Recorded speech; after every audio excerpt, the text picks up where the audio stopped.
Welcome guys. Welcome to the another session of class 11th accountancy, and we continue the previous topic, that is journal. In this session I am going to share with you some special transactions and their journal entries. Now let's move on to the topic. Our first transaction is bad debts. Bad मतलब खराब, debts means debtors. Bad debts कौन से होते हैं, क्या impact पड़ता है? Such debtors which are proved bad, it means that ऐसे debtors means जिनसे हमने फ्यूचर में पैसा लेना है. अब किसी भी रीजन से आइदर विलिंगली और नॉट विलिंगली वो पैसा देने की स्थिति में आपके पास नहीं है, तो ऐसे डेटर्स को हम बोलते हैं बैड डेब्ट्स. अब बैड डेब्ट्स होने से होगा क्या? एक तो अब किसी से पैसा लेना था और वो अब हमें मिल नहीं रहा है, तो ये हमारा लॉस है, और नॉमिनल अकाउंट के रूल्स बोलते हैं कि लॉस डेबिट होगा. दूसरी बात, डेटर्स की वैल्यू कम हो जाएगी. डेटर्स एसेट्स होते हैं, एसेट्स डेबिट होते हैं और डिक्रीज होंगे, तो ये क्रेडिट हो जाएगा. तो इसके लिए हमारे पास जर्नल एंट्री बनेगी bad debts account debit to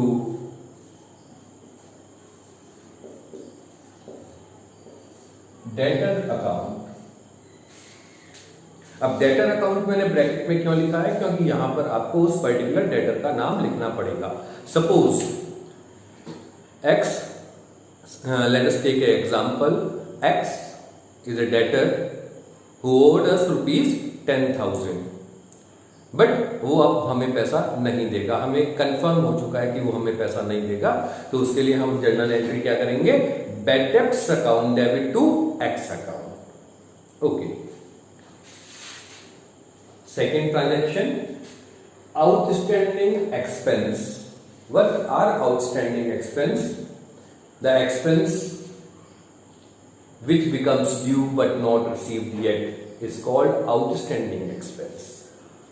ऐसे एक्सपेंसेस जो ड्यू तो हो चुके हैं बट अभी तक हमने नहीं दिया है, जिसका पेमेंट अभी तक हमने नहीं किया है. These expenses are called outstanding expense. और outstanding expense के लिए हमारे पास जर्नल एंट्री होगी expense account debit to outstanding expense account. और यहां पर आपको याद क्या रखना है कि आपने एक्सपेंस, ये है ना, इसकी जगह उस पर्टिकुलर एक्सपेंस का नाम देना है. सच एज सैलरी आउटस्टैंडिंग, तो आपको आपकी जर्नल एंट्री क्या बनेगी? Salaries account debit to outstanding salaries account. Okay. Now our third topic point is prepaid expense. What is prepaid expense? Expense which paid in advance is called prepaid expense. Suppose आपके किसी employ ने कहा कि sir हमें 2 महीने की salary advance में दे दीजिए, और आपने उसको 2 महीने की सैलरी एडवांस में दे दी, तो वो जो एडवांस में सैलरी पे की गई है that is called prepaid expense. Prepaid expense हमारे एसेट्स होते हैं, इसलिए डेबिट होंगे, और क्योंकि यहां पर हमारा कैश गया है तो इसलिए कैश क्रेडिट हो जाएगा. इसके लिए एंट्री बनेगी prepaid expense account debit to cash account, क्योंकि यहां पर हमने कैश दे दिया है. और अगेन एक्सपेंस की जगह एक्सपेंस का नाम देना है, सच एज आपने 2 मंथ की सैलरी एडवांस में पे करी है तो आपके लिए एंट्री बनेगी prepaid salaries account debit to cash account. Okay, fourth point that is called depreciation. What is depreciation? Decrease in the value of fixed assets due to normal wear and tear is called depreciation. जब हमारी fix assets की value decrease हो जाती है, इसलिए decrease नहीं होती कि वो टूट गई है, खराब हो गई है, बट नॉर्मली चलते चलते नॉर्मल वियर एंड टियर के कारण जब उसकी वैल्यू डिक्रीज हो जाती है तो जितनी उसकी वैल्यू में कमी आती है, डिक्रीज होती है, that value is called depreciation. Depreciation से होता क्या है? डेप्रिसिएशन पहली बात एसेट्स की वैल्यू को कम करता है तो वो एसेट्स क्रेडिट हो जाएगी, और दूसरी बात यदि हमारी एसेट्स की वैल्यू डिक्रीज हो जाए तो हमें लॉस होता है और लॉस डेबिट किया जाता है।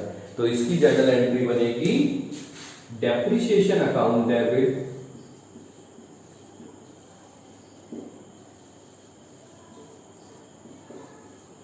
to fixed assets account.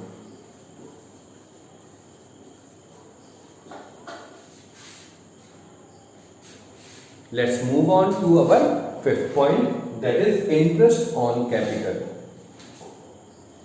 Capital जो फर्म का ऑनर फर्म में पैसा लगाता है, दैट इज कॉल्ड कैपिटल। अब पैसा किसने दिया? फर्म के ऑनर ने। किसे दिया? फर्म को।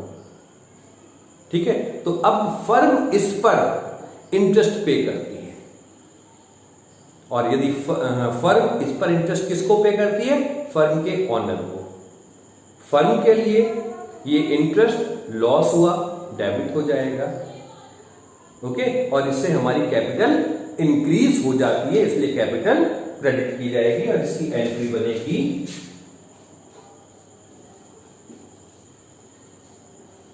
interest on capital account debit to capital account. ठीक, our sixth point is interest on drawings. Drawings means when the proprietor or owner of the goods withdraw some amount from his business for his personal use, then it will be called drawings.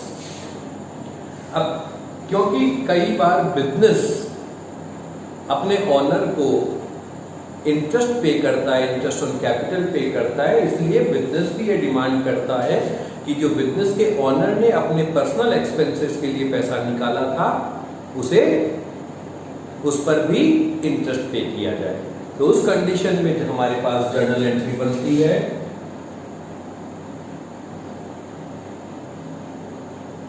Drawings account debit to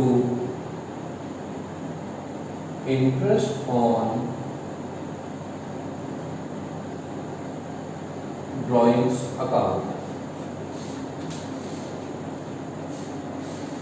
next point, what journal entry will be made if the owner of the business withdraws some goods for his personal use from the business? That means drawings in goods. अब एक चीज यहां पर याद रखिएगा कि जब भी बिजनेस से गुड्स डिक्रीज होती हैं other than sales and purchase return, इस दोनों ट्रांजैक्शंस के अलावा जब भी बिजनेस से गुड्स डिक्रीज होती हैं तो हम इसे एडजस्ट करते हैं परचेज अकाउंट के लिए। ठीक है, तो इसके लिए हमारे पास क्योंकि ड्राइंग्स हुई हैं तो ड्राइंग्स तो डेबिट होंगी ही होंगी, एंट्री बन जाएगी drawings account debit to purchase.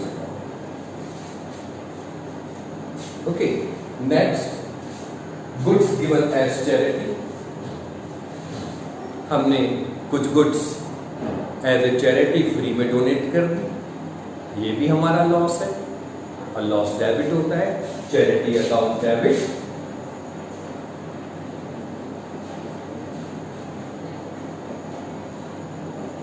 और क्या हुआ है, गुड्स डिक्रीज हुई है, तो इसे हम लिखेंगे to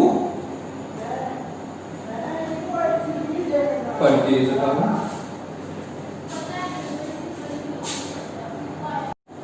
Our ninth point is what journal entry will be made if goods are distributed as free samples। कई बार हम अपने कस्टमर्स को गुड्स फ्री में दे देते हैं, ओके। तो यहां पर भी एंट्री क्या बनेगी, अब फ्री सैंपल्स किस लिए दिए गए हैं, अपनी शॉप की एडवर्टाइजमेंट करने के लिए, अपने गुड्स की एडवर्टाइजमेंट करने के लिए। तो इसके लिए एंट्री बनती है advertisement account debit to purchase account, okay. Next, transaction if our some goods were lost either by theft or by fire। मान लिया हमारे शॉप से या गोडाउन से कुछ गुड्स चोरी हो गए, तो ये भी अगेन हमारा लॉस है।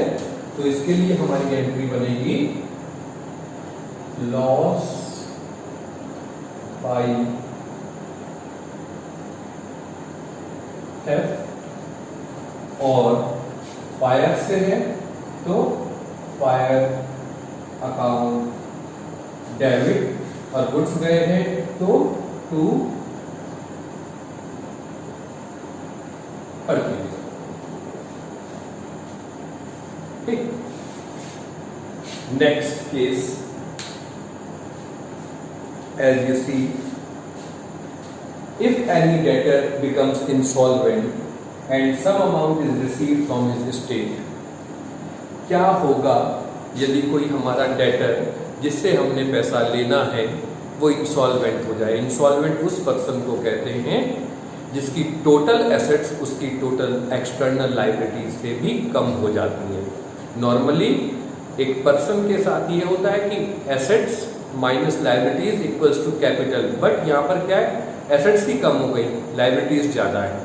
तो उस कंडीशन में होता क्या है कि वो कोर्ट में एक एप्लीकेशन देता है, एंड जज if satisfied from his application then declared him as insolvent.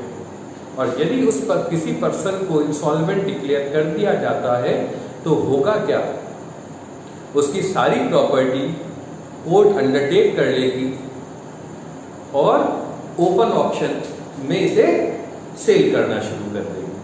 जब ओपन ऑक्शन में सेल करेगी तो जो भी उसकी प्रॉपर्टी सेल करने के बाद पैसा आएगा वो उसके क्रेडिटर्स में डिस्ट्रीब्यूट कर दिया जाएगा प्रोपोर्शनेटली। पर हम तो यहाँ पे बात कर रहे हैं कि हमारा डेटर इंसॉल्वेंट हो जाए। तो यदि हमारा कोई डेटर इंसॉल्वेंट हो जाएगा तो हमें क्या करना है, डेटर्स की सारी अमाउंट तो राइट ऑफ कर देनी है, कुछ हमें कैश मिलेगा, कुछ पोर्शन, और रिमेनिंग पोर्शन क्या मान लिया जाएगा, बैड डेब्ट्स की तरह ट्रीट किया जाएगा। तो इसके लिए हमारे पास एंट्री बनेगी cash account debit bad debts account debit to debtor account, और डेटर में उस पर्टिकुलर डेटर का नाम लिख दिया जाएगा। ठीक है, इन्हें आप अपनी कॉपी में जरूर नोट कर लीजिएगा।